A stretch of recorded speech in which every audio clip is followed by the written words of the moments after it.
آج پاکستان تحریک انصاف کا وفد ملا ہے، انہوں نے بتایا ہے کہ خان صاحب کو ڈیتھ سیل میں رکھا گیا ہے، اسی ڈیتھ سیل میں جس میں ہم نے پہلے بھی کہا کہ ڈیتھ سیل میں چینج نہیں کیا گیا، وہ ڈیتھ سیل کے اندر ہے، قید تنہائی میں ہے، یعنی ان تک کوئی جا نہیں سکتا، ان سے کوئی مل نہیں سکتا، آئسولیٹ مکمل طور پر کیا ہوا ہے۔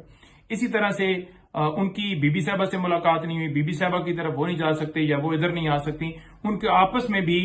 جو ہے وہ ملاقات نہیں کروائی گئی کہ وہ آپس میں کوئی بات چیت کر لیں، یعنی بالکل بی بی صاحبہ کو بھی قید تنہائی میں رکھا ہوا ہے اور خان صاحب کو بھی قید تنہائی میں رکھا ہوا ہے۔ اچھا، اس کے ساتھ ساتھ جو خان صاحب کو کھانا دیا گیا، کھانے کے حوالے سے ذکر کیا گیا کیونکہ وہ کھانا جو ہے وہ ہیلدی نہیں دیا گیا، جس کی وجہ سے خان صاحب کو بدہضمی ہوئی اور وہ وومٹنگ جو ہے وہ کرتے رہے۔ اب دنوں کا ذکر کہ کتنے دن رہی یا کتنی دفعہ ہوئی وہ اس میں جو ہے کیونکہ انہوں نے اس حوالے سے وہ مزید ڈیٹیلز میں نہیں گئے، لیکن یہ انہوں نے ٹویٹ میں بھی آپ نے دیکھا ہوگا کہ رائے صاحب نے لکھا۔ پھر ہوا کیا کہ اس کے ساتھ ساتھ خان صاحب کے اوپر ایکسرسائز کرنے کے اوپر بھی پابندی لگائے گی۔ ایکسرسائز مطلب کہ آپ سائیکل کے اوپر ایکسرسائز نہیں کر سکتے، آپ باہر واک نہیں کر سکتے، باہر کوئی ایکسرسائز نہیں کر، یہ وہ سائیکل کی بات میں کر رہا ہوں جو خان صاحب نے اپنے پیسوں سے خریدا ہوا ہے۔ دیکھیں، جیل مینول کے مطابق آپ کا حق ہے، آپ کا جو بنیادی حقوق ہیں وہ آپ سے کوئی چھین نہیں سکتا، یہ آپ کو حقوق آتا ہے۔ جیل مینول جو ہے وہ آپ کو تمام ان چیزوں کا حق دیتا ہے، لیکن ساتھ میں یہ بھی ایڈ میں کرنا چاہوں گا کہ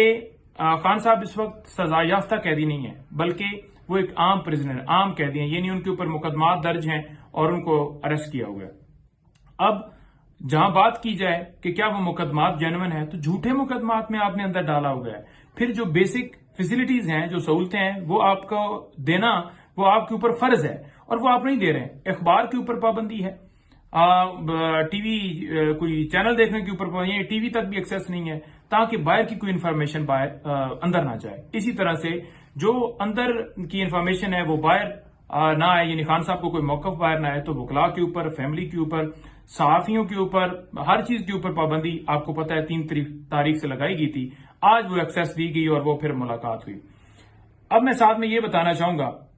کہ خان صاحب کو کسی بارے میں کوئی انفارمیشن نہیں تھی، کیونکہ باہر سے کوئی نہیں جا رہا، اخبار نہیں جا رہا، ٹی وی تک نہیں ہے، تو خان صاحب کو نہ اپنی بہنوں کا پتا تھا، نہ انتظار بھائی کا پتا تھا، نہ باہر جو سارا یہ شیطانی ترامیم لانے کے لیے جو اغوا کاریاں سارا کچھ کر رہے ہیں، لوگوں کی عزتیں پامال کر رہے ہیں، تو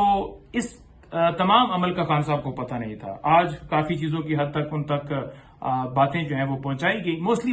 پہنچائیں گی، کیونکہ ٹائم جو تھا وہ 45 منٹس کا دیا گیا تھا، زیادہ ٹائم ہوتا تو ڈیفینیٹلی اور تفصیل سے بات ہوتی۔ جہاں تک بات ہے کہ خان صاحب جو ہے وہ حوصلے ان کے کیا ہیں یا کیا وہ ان تمام چیزوں کے ساتھ جو ہے وہ ان کا حوصلہ ٹوٹ گیا، نہیں، خان صاحب کے حوصلے بلند ہیں، خان صاحب ہائی اسپرٹ میں ہیں، وہ کہتے ہیں جی میں قوم کے لیے ہر قسم کی قربانی دینے کے لیے تیار ہوں، لیکن بات یہ ہے کہ جو ان کا حق ہے وہ کیوں نہیں دیا جا رہا، جو ان کے رائٹس ہیں وہ کیوں سلب کیے جا رہے ہیں، اور یہ ان کی فسطائیت ہے، یہ ان کا فیس ہے، یہ فارم 47 کی حکومت ہے، یہ فارم 47 کی حکومت کے اوپر وہاں پر بیٹھے ہوئے پولیس والے اہلکار ہیں جو وہاں پر سارا یہ امپلیمنٹ کر رہے ہیں، یا پیچھے سے کوئی فارم 47 کو جو ہینڈل کر رہا ہے یا جیل کو جو کنٹرول کر رہا ہے۔ وہ آپ کو پتہ ہی ہے کہ خان صاحب ہمیشہ ذکر کرتے رہے کہ کرنل صاحب موجود ہیں وہاں پر اور وہ باقاعدہ طور پر اس چیز کو کنٹرول کرتے، تو یہ سارے مل ملاپ کر کے جو کچھ وہاں پر جو کچھ ان سے ہو سکتا ہے وہ کر رہے ہیں تاکہ کسی صورت خان صاحب کو توڑا جا سکے، اور دوسرا یہ تھا کہ امینڈمنٹس ہو سکیں تاکہ رابطہ بھی منقطع ہو۔ لیکن آپ جتنی سختیاں کر لیں، کیا ایسے آپ ہمت توڑ لیں گے اور پھر ایک جیلی نوٹیفیکیشن آپ نے جاری کر دیا جی ہم ان کو تو یہ ناشتے میں دے رہے ہیں، کھانے میں یہ دے رہے ہیں، فلاں کر رہے ہیں، ساری جھوٹی باتیں۔ اس نوٹیفیکیشن کے اوپر دستخط بھی نہیں آپ سے ہوئے، کیا وہ یہ سپریم کورٹ کا کوئی فیصلہ تھا جو ججمنٹ تھی جو اپلوڈ ہونی تھی ویب سائٹ کے اوپر جہاں پر دستخط نہیں، کیونکہ آپ نے اتنی جلدی میں کیا کہ فوراً ریسپانس دینا ہے، اور نظر آ رہا ہے کہ کلرک کو ہدایت دی گئی کہ آپ یہ جاری کر کے واٹس ایپ جو ہے وہ ایشو کروا دو۔ جہاں تک کیسز کی بات ہے، آج تمام کیسز چاہے القادر ٹرسٹ ہو چاہے 9 مئی والے ہوں، ان تمام کیسز کے اندر جو ہے وہ ڈیٹس آگے ایڈجرن کر دی گئیں، اور وہ سماعتیں جو ہیں وہ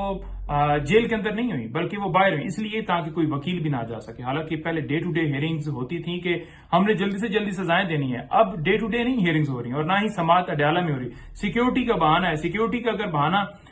آپ کا مانا جائے فار ایگزامپل، تو وہ اس طرح سے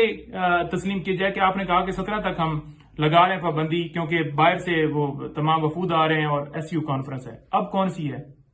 اب کیوں پابندی ہے؟